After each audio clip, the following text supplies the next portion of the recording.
بسم اللہ الرحمن الرحیم۔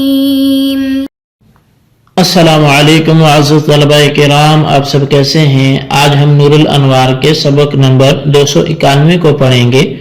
آج کے ہمارے سبق کا عنوان ہے مذکورہ دونوں مثالوں کا برعکس۔ آج کے ہمارے سبق کی عبارت وَثَانِي مَا ذَكَرَهُ بِقَوْلِهِ سے شروع ہوتی ہے۔ آئیے سب سے پہلے عبارت پڑھ کے اس کا ترجمہ کرتے ہیں، اس کے بعد اس کی وضاحت کی طرف بڑھتے ہیں۔ وَالثَّانِي مَا ذَكَرَهُ بِقَوْلِهِ وَعَكْسُهُ الْحَلْفُ بِأَكْلِ الْفَاكِهَةِ أي عكس المذكور من المثالين ما إذا حلف لا يأكل الفاكهة فلا يتناول العنب لأن الفاكهة اسم لما يتفكه به ويتلذذ حال كونه زائدا على ما يقع به قوام البدن فهو موضوع للنقصان، والعنب والرطب والرمان فيها كمال ليس في الفاكهة، وهو أن يكون به قوام البدن ويكتفى بها في بعض الأمصار للغذاء فلا يدخل في الناقص۔ اور دوسری ضرورت وہ ہے جس کو مصنف نے اپنے اس قول سے ذکر کیا، اور اس کے برعکس میوہ کھانے کی قسم کھانا ہے۔ یعنی مذکورہ دونوں مثالوں کے برعکس وہ صورت ہے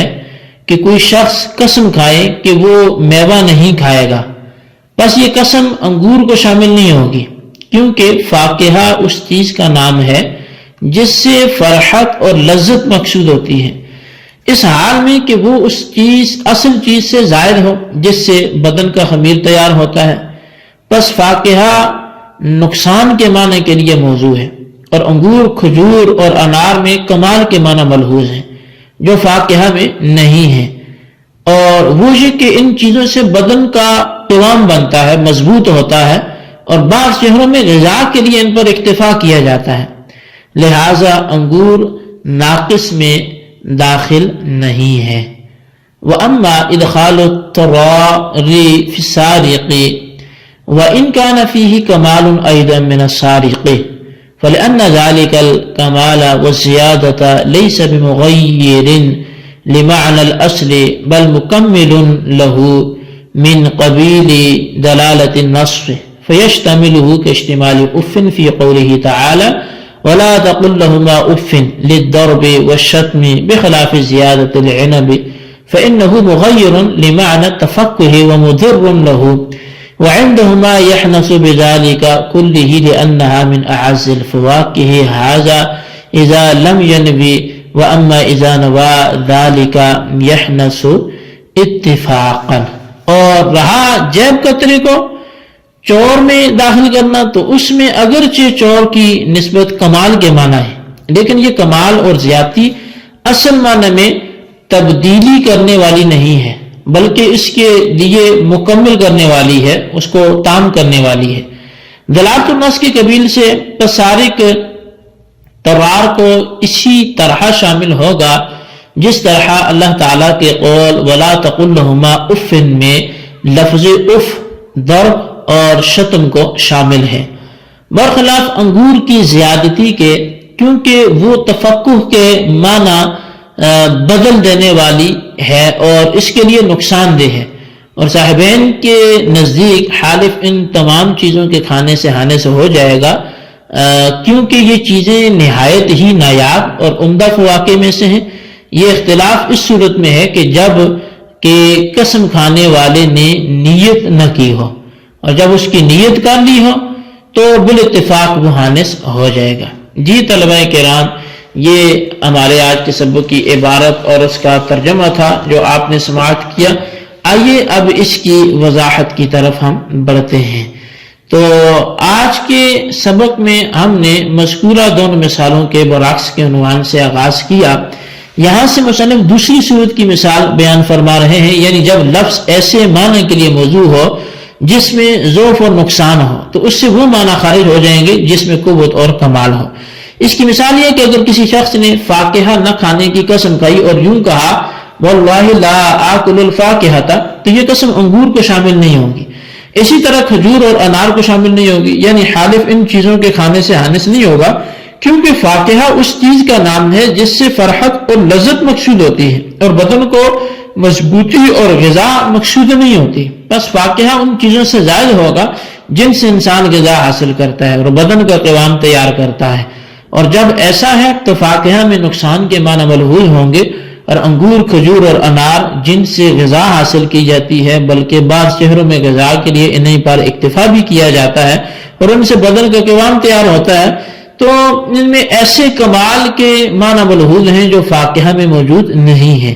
بس فاکہہ سے انگور وغیرہ وہ تمام چیزیں خارج ہو جائیں گی جن میں فاکہہ کے معنی کامل اور قوی ہیں، اگرچہ یہ چیزیں بھی فاکہہ کی حقیقت میں بہرحال اس مثال میں بھی دلالت لفظ فی نفسہ کی وجہ سے حقیقت متروک ہو گئی ہے۔ اب اما ادخال الطرار سے ایک سوال کا جواب بیان کیا گیا ہے۔ سوال یہ ہے کہ آپ کی مذکورہ تقریر سے یہ لازم آتا ہے کہ طرار یعنی جیب کترا سارق یعنی چور کے حکم میں داخل نہ ہو اور جیب کترے کا ہاتھ نہ کاٹا جائے، کیونکہ طرار کے معنی سارق کے معنی کی بنسبت زائد ہے۔ تو اس طور پر کہ سارق وہ ہے جو سوتے ہوئے آدمی کا مال چپکے سے اٹھاتا ہے، اور طرار وہ ہے جو بیدار آدمی کا مال اس کو چکمہ دے کے حاصل کرتا ہے۔ پس معلوم ہوا کہ سارق کے معنی ناقص اور طرار کے معنی کامل ہے، اور جب ایسا ہے تو آپ کی سابقہ تقریر کے مطابق سارق کا لفظ طرار کو شامل نہ ہونا چاہیے، اور طرار کے ہاتھ کا کاٹا جانا یہ واجب نہیں ہونا چاہیے، حالانکہ آپ کہتے ہیں کہ سارق کی طرح طرار کا ہاتھ بھی یعنی جیب کترے کا ہاتھ بھی کاٹا جائے گا۔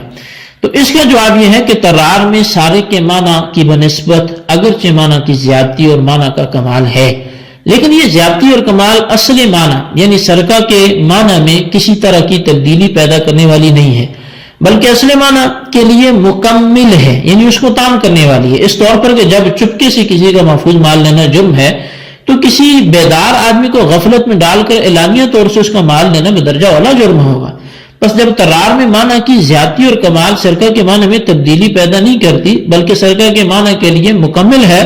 تو طرار میں سرقہ کا حکم دلالت النص کے ذریعے ثابت ہوگا، اس طور پر کہ سرقہ جس میں جرم کم ہے جب اس میں بذریعہ نص قرآن جو قطع ید واجب ہے تو یہ نص اس بات پر دلالت کرتی ہے کہ طرار جو سارق کی بنسبت بڑا مجرم ہے اس پر بھی قطع ید واجب ہو۔ حاصل یہ کہ سارق پر قطع ید نص کے ذریعے واجب ہوا ہے اور طرار پر دلالت النص کے ذریعے واجب ہوا ہے، اور یہ ایسا ہے جیسا کہ والدین کے سامنے اف کرنے کی حرمت ان کے سامنے مار پیٹ اور گالم گلوچ کی حرمت کو شامل ہے، کیونکہ اللہ تعالیٰ کے قول وَلَا تَقُلْ لَهُمَا اُفٍّ سے یہ بات ثابت ہے کہ والدین کے سامنے اظہار ناگواری کرتے ہوئے کلمہ اف کا تکلم بھی ممنوع ہے۔ بہرحال یہ بات تو عبارت النص سے ثابت ہے، لیکن اس کے لازمی معنی اعلام اور والدین کو تکلیف دینے کے ہیں، یعنی ماں باپ کو تکلیف مت دو، اور ضرب و شتم میں کلمہ اف کہنے کی بنسبت زیادہ تکلیف ہے، لہٰذا والدین کے سامنے ضرب و شتم کا معاملہ کرنا بھی، مار پیٹ کرنا یا گالم گلوچ کرنا یہ اور زیادہ بھی حرام ہوگا، مگر ضرب و شتم کی حرمت دلالت النص سے ثابت ہوگی۔ بہرحال بات یہ ہے کہ جس طرح ضرب و شتم کے معنی کلمہ اف کے معنی کے لیے مغیر نہیں ہے بلکہ اس کے لیے مکمل ہے، اور ضرب و شتم کی حرمت دلالت النص سے ثابت ہے، اسی طرح جیب کترنے کے معنی چوری کرنے کے معنی کو تبدیل نہیں کرتے بلکہ اس کے لیے مکمل ہے، اور طرار پہ قطعیت کا وجود دلالت النص کے ذریعے ثابت ہے۔ اس کے برخلاف انگور، کھجور اور انار کے ان کے معنی میں جو زیادتی ہے وہ تفقہ کے معنی کو بدل دینے والی ہے اور اس کے لیے نقصان دہ ہے، اس طور پر کہ تفقہ کے معنی فرحت و لذت حاصل کرنے کے ہیں، اور یہ امر زائد اور غیر مقصود ہے، اور مذکورہ چیزوں سے غذا حاصل کی جاتی ہے اور غذا مقصود ہے۔ بس ثابت ہوا کہ انگور وغیرہ کے معنی کی زیادتی تفقہ کے معنی کو تبدیل کر دیتی ہے، اور جب انگور کے معنی کی زیادتی تفقہ کے معنی کو تبدیل کرنے والی ہے تو فاکہہ کا لفظ انگور وغیرہ کو شامل نہیں ہوگا، اور فاکہہ نہ کھانے کی قسم سے انگور وغیرہ کھانے کی صورت میں حانث نہیں ہوگا۔ اب شارع منار صاحب نور الانوار کہتے ہیں کہ صاحبین کے نزدیک فاکہہ نہ کھانے کی قسم کھانے والا شخص انگور وغیرہ مذکورہ تمام چیزوں کے کھانے سے حانث ہو جائے گا۔ اس کی وجہ یہ ہے کہ انگور، کھجور اور انار عمدہ قسم کے فواکہ میں سے ہیں، اور جب یہ چیزیں عمدہ قسم کے فواکہ میں سے ہیں تو فاکہہ نہ کھانے کی قسم سے ان چیزوں کے کھانے سے بھی حانث ہو جائے گا۔ بعض حضرات نے کہا کہ امام صاحب اور صاحبین کے درمیان مذکورہ اختلاف اثر اور زمانہ کا اختلاف ہے، یعنی حضرت امام صاحب کے زمانے میں چونکہ انگور وغیرہ کو فواکے میں سے شمار نہیں کیا جاتا تھا، اس لیے انہوں نے اپنے زمانے کو عرف کے مطابق فتویٰ دے دیا اور کہا کہ فاقہ نہ کھانے کی قسم کھانے والا شخص انگور وغیرہ چیزوں کے کھانے سے حانث نہ ہوگا۔ اور صاحبین کے زمانے میں عرف چونکہ بدل گیا اور لوگ انگور وغیرہ کو فواکے میں سے شمار کرنے لگے، اس لیے حضرات نے اپنے زمانے کے عرف کے مطابق فتویٰ دیا اور یہ کہا کہ مذکورہ حالف انگور وغیرہ کے کھانے سے حانث ہو جائے گا۔ تو علامہ جیون علیہ رحمہ نے فرمایا کہ امام صاحب اور صاحبین کے درمیان مذکورہ اختلاف اس صورت میں ہے جبکہ حالف نے کوئی نیت نہ کی ہو، لیکن اگر حالف نے مذکورہ چیزوں کی نیت کر لی ہو تو ان چیزوں کے کھانے سے حالف بالاتفاق حانث ہو جائے گا۔ جی طلبہ کرام، یہ ہمارے آج کے سبق کی عبارت، اس کا ترجمہ اور اس کی وضاحت تھی جو آپ نے سماعت کی۔ اس کو اچھی طرح سمجھیں، اس کے خلاصے کو رجسٹر پر لکھیں اور بالخصوص آپ ان سوالات کے جوابات بھی دیں۔ سوال نمبر 1 یہ ہے کہ جیب قطرے کو چوری والے اس میں داخل کرنا آپ کے سابقہ تقریر کے خلاف نہیں ہے، اگر ہے تو آپ کے پاس جواب کیا ہے؟ اور سوال نمبر 2 یہ ہے کہ وَلَا تَقُلْ لَهُمَا اُفٍّ سے کس کس چیز کی حرمت ثابت ہوتی ہے اور وہ کس سے ہوتی ہے، اس کی وضاحت کریں۔ اللہ تبارک و تعالیٰ سے دعا ہے جو کچھ ہم نے پڑھا سنا اسے یاد رکھنے کی توفیق نصیب فرمائے، آمین بجاہ النبی الامین صلی اللہ علیہ وسلم۔